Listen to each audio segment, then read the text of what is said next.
got something a bit different today.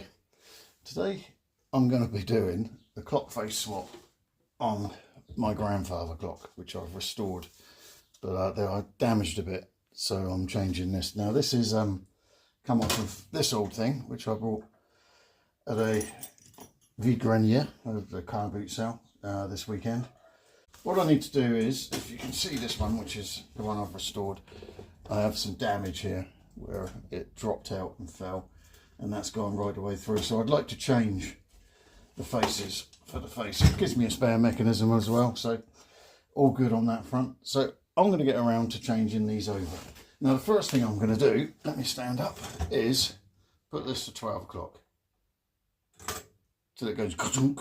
That means it's on the strike, first strike. These clocks strike twice on the hour. There's lots of speculation as to why they strike twice on the hour. It's a very French thing. So I'm going to strip this out slowly and carefully. And this is one of the things that I do. I do different things other than motorbikes.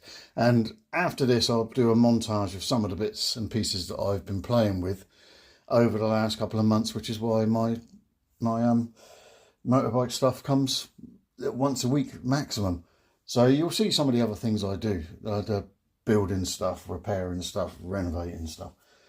But for now, I'll get on with this. Now, to start off with, I need to take this rather fragile plastic surround off, which I'll do very gently with a hand screwdriver. No power tools used on this at all.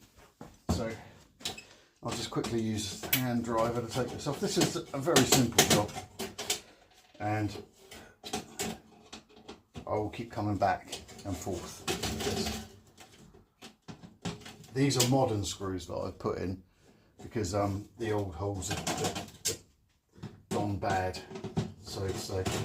So we'll take that off. That thing comes off and reveals, hang that on the motorbike now, reveals the clock face. Now this clock face is different. You see, these rivets have been broken, whereas on this one the rivets are in much better use. So what I'm probably going to have to do is change the whole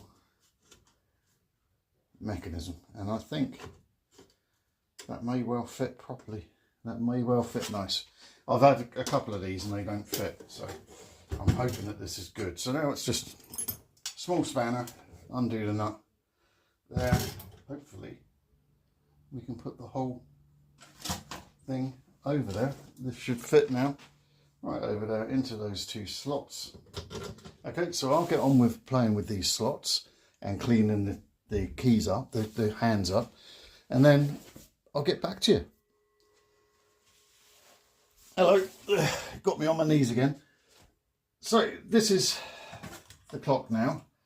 I've drilled out, as you can see, some holes in there to mount the clock face on. Now that may seem a little bit dramatic and maybe not clever, but you have to remember these clocks were made by hand by the farmers. So in the winter they'd make the parts for these clocks,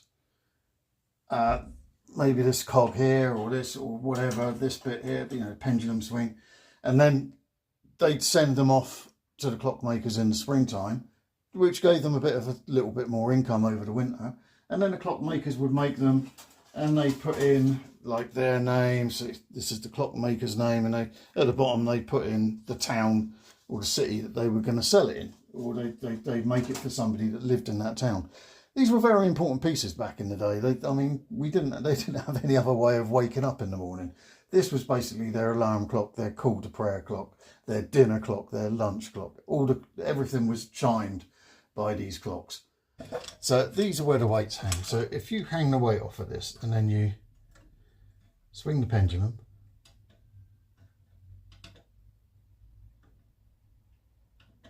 you can see this dog here is moving from side to side and picking up on these curved teeth, which then marks your seconds. So each run of the pendulum will mark a second, and that's what keeps your time through these series of cogs into this, and this is your hand. Now to mark the time, I've just moved this up so it will mark 12. This is the bit that tells you whether you're ready to start chiming or not. So this will go with the clock. This will all reset itself amazingly enough when I put the weight on. But if I pull the cord now, see,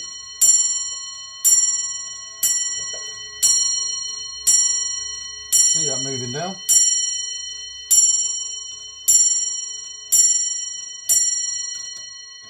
There we go, and that's it chiming. And it's a simple but fantastic piece of equipment, and it will just run for hundreds and hundreds of years, as they do. But every now and then it suffers a little bit of damage, and you have to do a bit of clean, and then you have to put the new faces on, as I did when I damaged my face. Right, so simple bit here, just normal screws, nothing clever, because this is all going to be hidden. And then we just screw that on there, and what I'm trying to do is keep these keys as central as I can so that I can get the winder in. And as I said before, none of this ever actually would line up, so I've had to open up and play with the holes to get it all to line up, because simply they're all handmade, they're all one-offs. So I'll just check. Yep, that goes in there, that's fine. That goes in there, that's good. They both go in nice to wind. And that's that bit done. So now it's literally just a part of putting the hands on.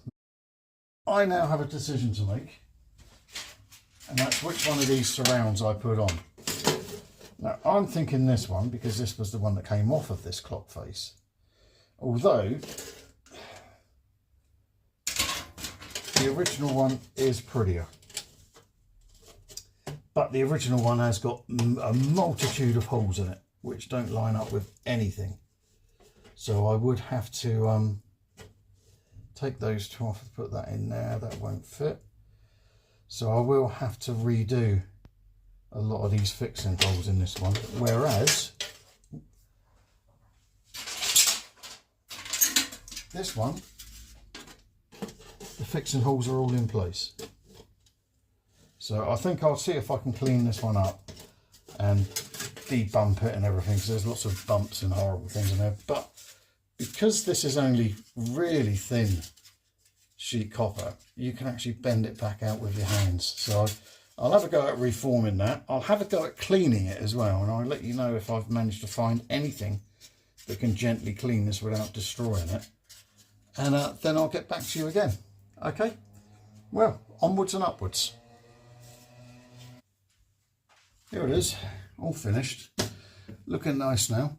I did manage to get most of the tarnish off with a mixture of Brasso and Muck Off motorcycle cleaner, and this little brush from Ryobi, which I love for doing your engines and stuff like that. It's just fantastic. You can lit it up and then just put it on full speed if you want. But great little thing, labour saving device when you're cleaning rubbish. So now I'll pop this back in the case, we'll stick everything on, and we'll see how it looks. There you go, it's all set up, back in its clock, back in its case, given that beautiful tick, and hopefully it'll be keeping time. Now, as I said, after this I will do a little montage of other bits and pieces around the house and everywhere else that I've done. But for now, as I always say, I'm happy with that.